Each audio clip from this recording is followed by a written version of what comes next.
Ce soir, je vous invite à découvrir un conte des frères Grimm, une histoire ancienne pleine de magie et de métamorphoses. L'homme à la peau d'ours nous plonge dans un univers où l'amour, la loyauté et le courage se mêlent à la magie d'un sort étrange. Un homme, marqué par un fardeau surnaturel, va devoir affronter son destin tout en portant sur lui le poids de secrets invisibles. Fermez les yeux, laissez-vous emporter par ce récit plein de mystères et d'émotions, et laissez la magie opérer, doucement, avant de sombrer dans un sommeil paisible. Il était un jeune homme qui s'engagea dans l'armée. Il s'y conduisit bravement, toujours le premier devant les balles. Tout alla bien pendant la guerre, mais quand la paix fut conclue, il reçut son congé, et son capitaine lui dit d'aller où il voudrait. Ses parents étaient morts, il n'avait plus de domicile. Il pria ses frères de le recevoir jusqu'à ce que la guerre recommençât. Mais ils avaient des cœurs durs, et ils lui répondirent qu'ils ne pouvaient rien pour lui, qu'il n'était propre à rien, et que c'était à lui à se tirer d'affaire. Le pauvre garçon ne possédait que son fusil. Il le mit sur son épaule et s'en fut au hasard. Il atteignit une grande lande sur laquelle on ne voyait rien qu'un cercle d'arbres. Là, il s'assit à l'ombre en pensant tristement à son sort. « Je n'ai pas d'argent, je n'ai jamais appris d'autre métier que celui de la guerre. Et, maintenant que la paix est faite, je ne suis plus bon à rien. Je vois bien qu'il faut que je meure de faim. » En même temps, il entendit du bruit, et levant les yeux, il aperçut devant lui un inconnu, tout de vert habillé, assez richement mis, mais ayant un affreux pied de cheval. « Je sais ce qu'il te faut, dit l'étranger. C'est de l'argent, tu en auras autant que tu en pourras porter. Mais auparavant, je veux m'assurer si tu n'as pas peur, car je ne donne rien aux poltrons. » « Soldat et poltron, répondit l'autre, sont deux mots qui ne vont pas ensemble. Tu peux me mettre à l'épreuve. Eh bien donc, reprit l'étranger, regarde derrière toi. Le soldat, se retournant, vit un ours énorme qui courait sur lui en grondant. Je vais te chatouiller le nez et te faire perdre l'envie de grogner. Et le couchant en joue, il l'atteignit au museau. L'ours tomba mort sur le coup. Je vois, dit l'étranger, que tu ne manques pas de courage, mais tu dois remplir encore d'autres conditions. Rien ne m'arrêtera, dit le soldat qui voyait bien à qui il avait affaire, pourvu que mon salut éternel ne soit pas compromis. Tu en jugeras toi-même, répliqua l'homme. Pendant 7 ans, tu ne devras ni te laver, ni te peigner la barbe et les cheveux, ni te couper les ongles, ni faire ta prière. Je vais te donner un habit et un manteau que tu porteras pendant tout ce temps. Si tu meurs dans cet intervalle, tu m'appartiendras. Si tu vis au-delà de 7 ans, tu seras libre et riche pour toute la vie.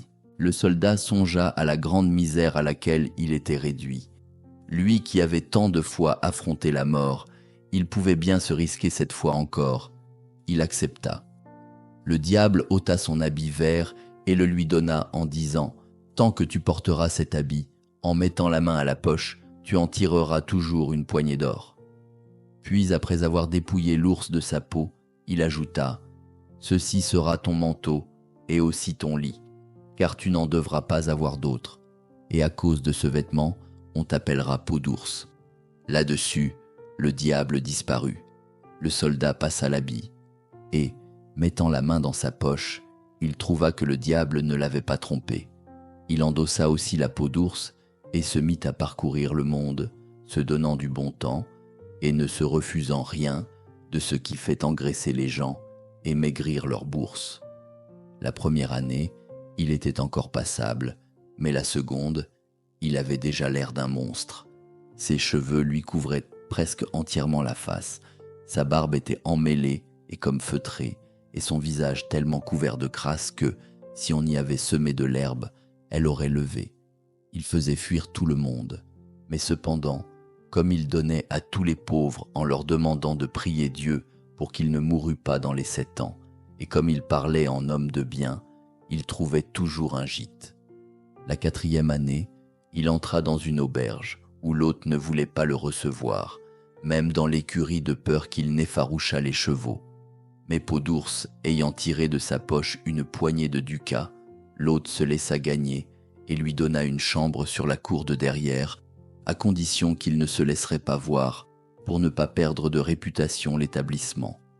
Un soir, Peau d'ours était assis dans sa chambre, souhaitant de tout cœur le fin des 7 années, quand il entendit quelqu'un pleurer dans la chambre à côté.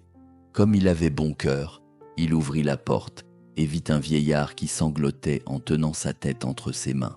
Mais en voyant entrer Peau d'ours, l'homme, effrayé, voulut se sauver. Enfin, il se calma en entendant une voix humaine qui lui parlait, et Peau d'ours finit, à force de paroles amicales, par lui faire raconter la cause de son chagrin. Il avait perdu toute sa fortune et était réduit avec ses filles à une telle misère qu'il ne pouvait payer l'hôte et qu'on allait le mettre en prison. « Si vous n'avez pas d'autres soucis, lui dit Peau d'ours, j'ai assez d'argent pour vous tirer de là. » Et, ayant fait venir l'hôte, il le paya et donna encore au malheureux une forte somme pour ses besoins. Le vieillard ainsi délivré ne savait comment témoigner sa reconnaissance. « Viens avec moi, dit-il.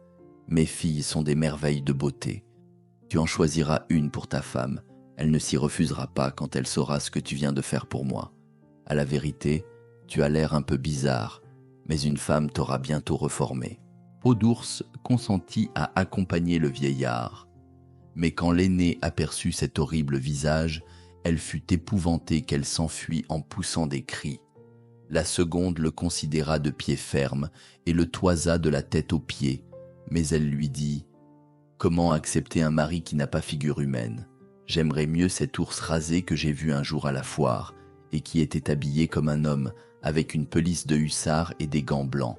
Au moins, il n'était que laid, on pouvait s'y accoutumer. » Mais la plus jeune dit « Cher père, ce doit être un brave homme, puisqu'il nous a secourus.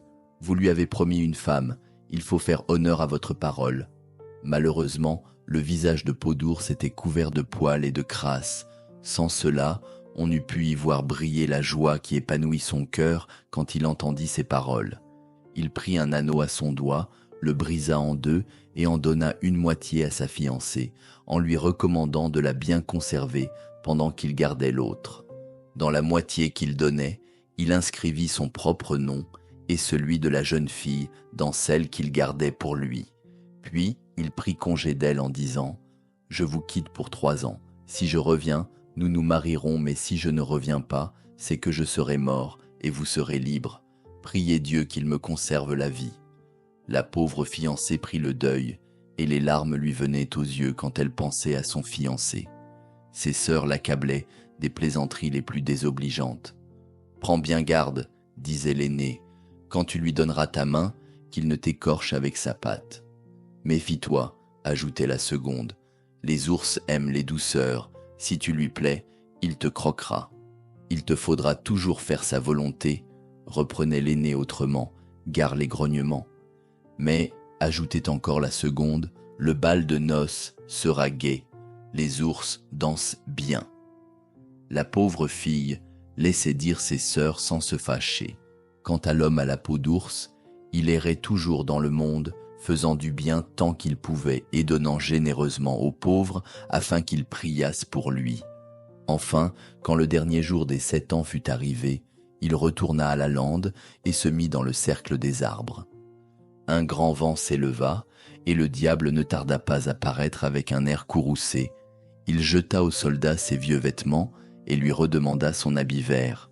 « Un instant, dit Peau d'ours, il faut d'abord que tu me nettoies. » Le diable fut forcé, bien malgré lui, d'aller chercher de l'eau, de laver Peau d'ours, de lui peigner les cheveux et de lui couper les ongles. L'homme reprit l'air d'un brave soldat, beaucoup plus beau qu'il n'avait été auparavant. Peau d'ours se sentit soulagé d'un grand poids quand le diable fut parti sans le tourmenter autrement. Il retourna à la ville, endossa un magnifique habit de velours et montant dans une voiture traînée par 4 chevaux blancs, il se fit conduire chez sa fiancée. Personne ne le reconnut. Le père le prit pour un officier supérieur et le fit entrer dans la chambre où étaient ses filles. Les 2 aînées le firent asseoir entre elles lui servirent un repas délicat en déclarant qu'elle n'avait jamais vu un si beau cavalier. Quant à sa fiancée, elle était assise en face de lui avec ses vêtements noirs, les yeux baissés et sans dire un mot. Enfin, le père lui demanda s'il voulait épouser une de ses filles. Les deux aînés coururent dans leur chambre pour faire toilette, car chacune d'elles s'imaginait qu'elle était la préférée. L'étranger, resté seul avec sa fiancée, prit la moitié d'anneau qu'il avait dans sa poche et la jeta au fond d'un verre de vin qu'il lui offrit. Quand elle eut bu et qu'elle aperçut ce fragment au fond du verre, le cœur lui tressaillit. Elle saisit l'autre moitié qui était suspendue à son cou, la rapprocha de la première, et toutes les deux se rejoignirent exactement. Alors il lui dit : « Je suis ton fiancé bien-aimé, que tu as vu sous une peau d'ours. Maintenant, par la grâce de Dieu, j'ai recouvré ma figure humaine et je suis purifié de mes souillures. » Et, la prenant dans ses bras, il l'embrassa étroitement. En même temps, les deux sœurs rentraient en grand costume, mais quand elles virent que ce beau jeune homme était pour leur sœur et que c'était l'homme à la peau d'ours, elles s'enfuirent, pleines de dépit et de colère. La première alla se noyer dans un puits et la seconde se pendit à un arbre. Le soir, on frappa à la porte et le fiancé, allant ouvrir, vit le diable en habit vert qui lui dit : « Eh bien, j'ai perdu ton âme, mais j'en ai gagné deux autres. » Et voilà, l'histoire touche à sa fin. Laissez ces derniers mots se glisser dans votre esprit, comme un doux parfum de calme. Que votre sommeil soit paisible et vos rêves remplis de douceur. N'oubliez pas, ici, chaque nuit est une nouvelle occasion de vous ressourcer, de vous évader et de vous reposer profondément. Merci d'avoir partagé ce moment avec moi. À demain pour une nouvelle histoire, et jusqu'à ce que vos paupières se ferment, sachez que vous êtes en sécurité, ici, sous la lueur de la lune.